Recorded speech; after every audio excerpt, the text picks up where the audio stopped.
여러분, 5층짜리 8억대 다가구 주택이 2억대까지 하락했습니다. 그런데 이 물건의 위치가 기가 막힙니다. 외국어대 인근에 있어 공실 걱정은 끝, 거기에 엘베까지 장착된 데다 전철도 도보권입니다. 이런 기회 쉽게 오지 않습니다. 그런데 한 가지 어려운 점이 있습니다. 임차인이 좀 많습니다. 이거 어떻게 명도가 가능할까요? 대출은 어떻게 되나요? 자, 이것까지 하나하나 분석해 보겠습니다. 그럼 이 물건에 대한 기본 정보부터 확인해 보겠습니다. 사건 번호는 2024 타경사청 994 부산지방법원 본원 사건입니다. 소재지는 부산광역시 금정구 구서동 청구-15번지입니다.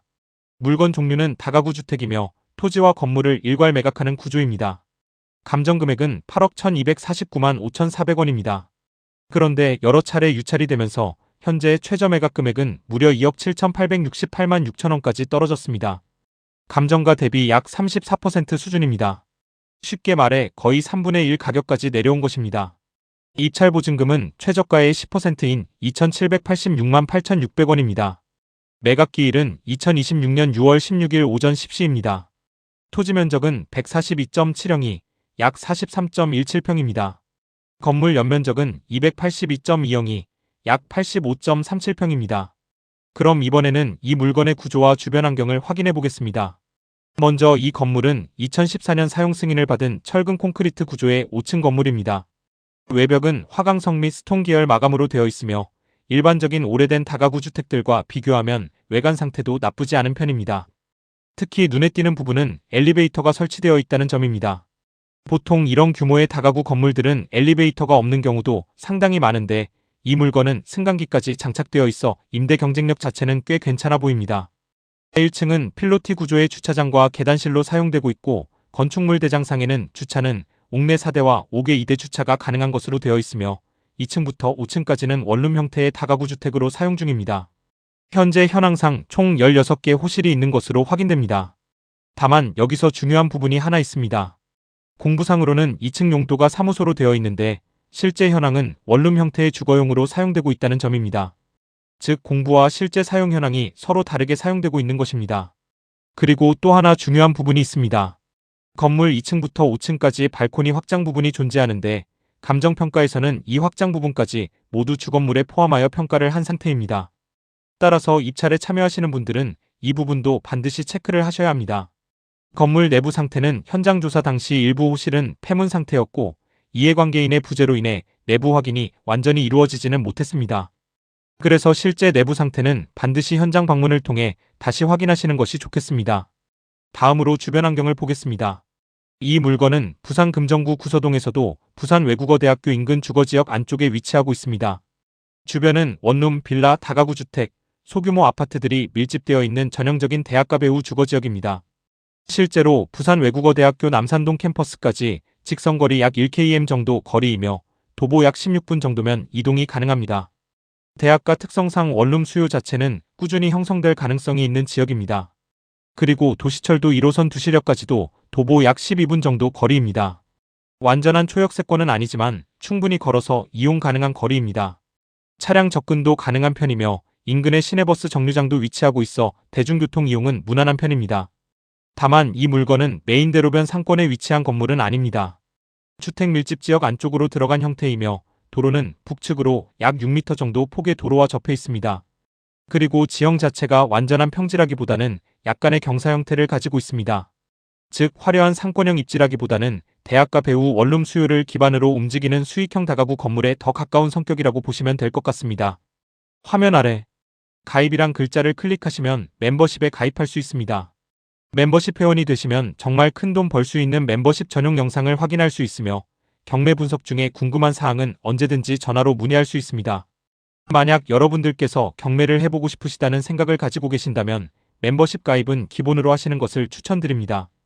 왜냐면 멤버십 가입자분은 실패 가능성을 줄이는 데 큰 도움이 됩니다. 많은 분들이 저 역시 오래전에 경매 실패의 수업료를 참 많이 냈습니다. 여러분들이 이런 수천만 원부터 수억 원의 실패에 큰 수업료를 내는 것을 막고자 하신다면 꼭 멤버십에 가입하시기를 권장드립니다. 그리고 여러분들 중에 이 물건을 내 걸로 만들고 싶으시다거나 경매에 투자해서 돈을 벌고 싶으신 분은 영상 아래 설명란에 있는 연락처로 전화하시면 도움을 받으실 수 있습니다. 여러분, 이 영상 하나를 제작하기 위해 저희가 참 많은 노력을 들여 제작합니다.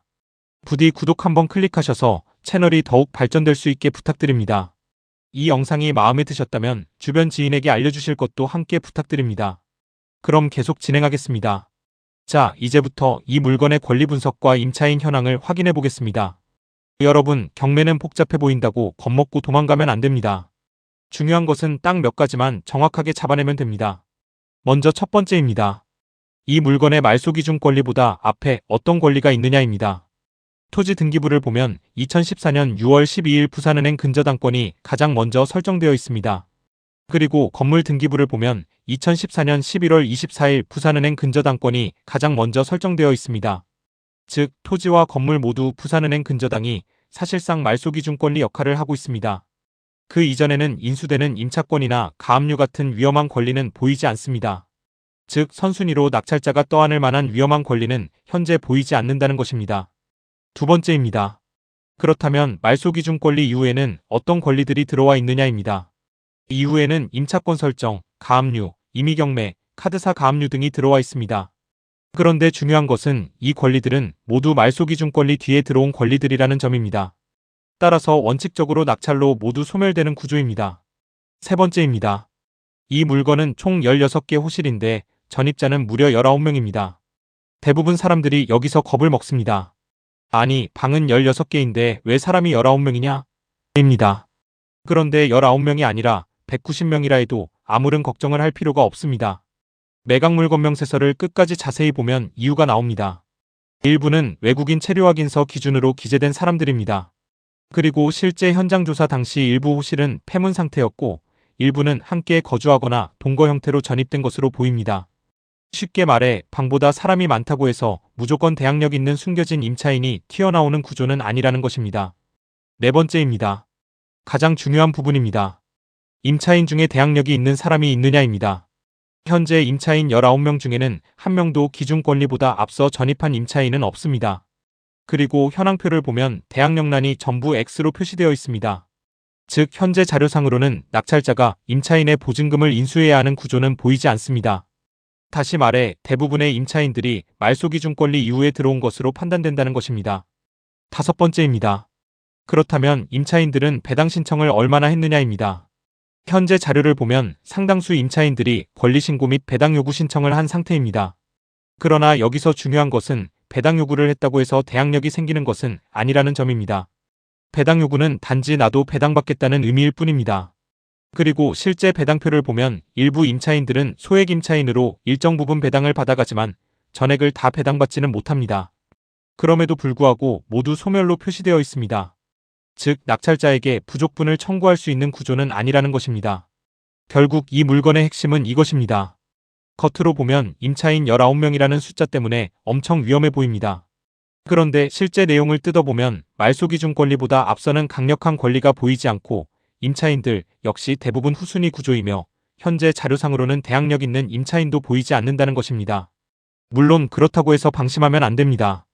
실제 명도 과정에서는 점유자 확인과 현장 확인을 반드시 다시 해야 합니다. 하지만 최소한 서류상 구조만 놓고 본다면 사람들이 숫자만 보고 겁먹는 것과 실제 권리 구조는 조금 다르게 보이는 물건이라고 할 수 있겠습니다. 결론적으로 말해서 낙찰자가 인수해야 할 권리는 단돈 10원도 없이 깨끗한 물건이라고 할 수 있습니다. 자, 이제 이 물건을 실제로 1주택 보유자가 최저가로 낙찰받았다고 가정하고 금융 흐름을 계산해 보겠습니다.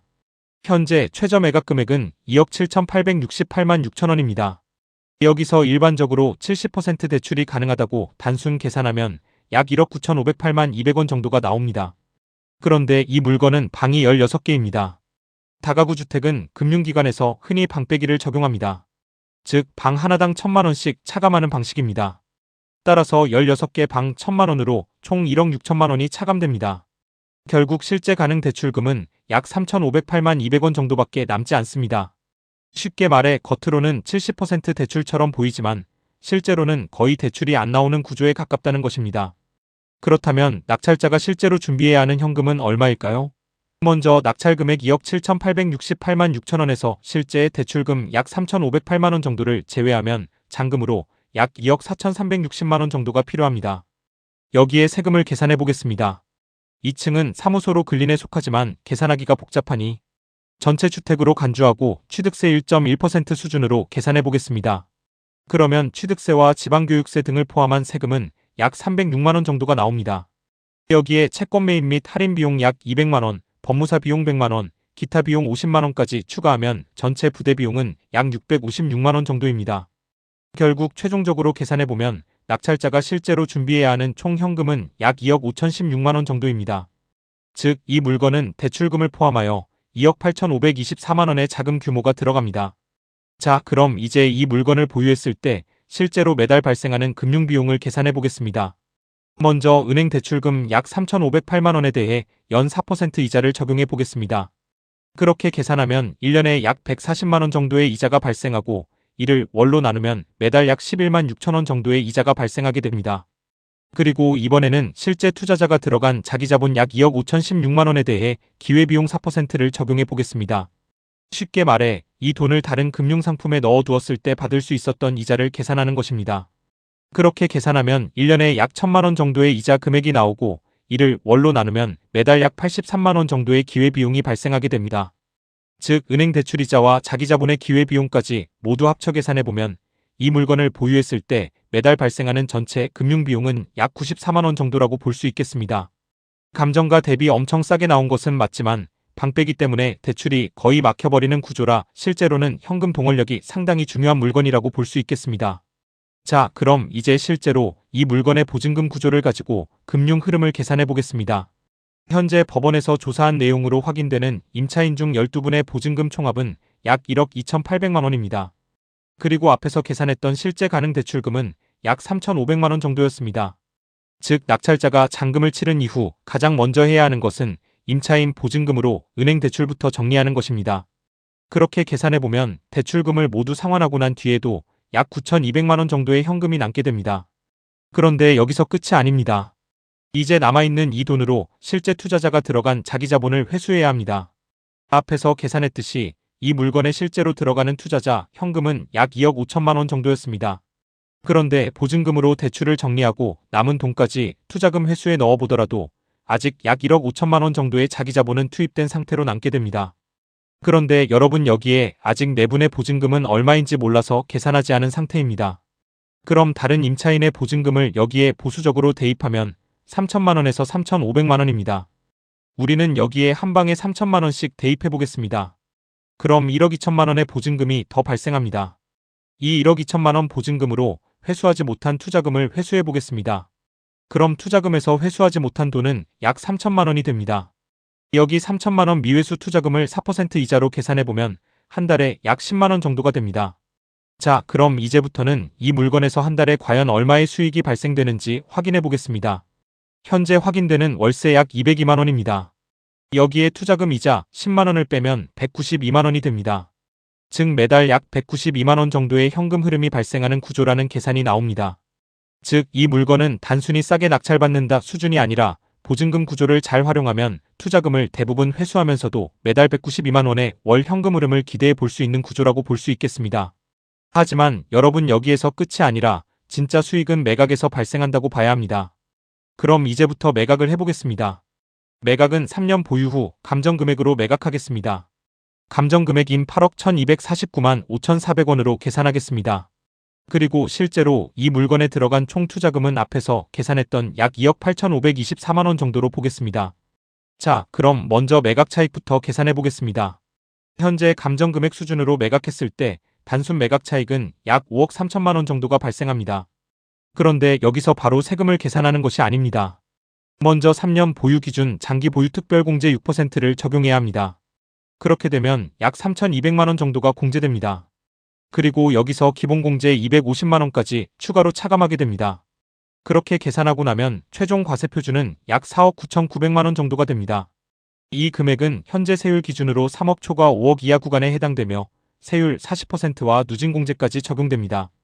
그렇게 계산해보면 양도소득세는 약 1억 7,377만 원 정도가 발생하고 여기에 지방소득세 약 1,737만 원 정도가 추가됩니다. 결국 최종적으로 납부해야 하는 총 세금은 약 1억 9,115만 원 정도라는 계산이 나옵니다. 자, 그럼 이제 최종 순수익을 계산해 보겠습니다. 감정가 수준인 8억 1249만 원에 매각한 뒤 여기서 총 투자금 약 2억 8,524만 원과 양도세 및 지방세 약 1억 9,115만 원 정도를 제외하고 나면 최종적으로 약 3억 3천만 원 정도의 순수익이 남는다는 계산이 나옵니다. 즉, 이 물건은 단순히 월세만 받는 수준이 아니라 보증금 구조를 활용해 투자금을 모두 회수하면서 월 현금 흐름까지 가져가고 마지막 매각에서 수억 원대의 시세 차익까지 기대해 볼 수 있는 구조라고 볼 수 있겠습니다.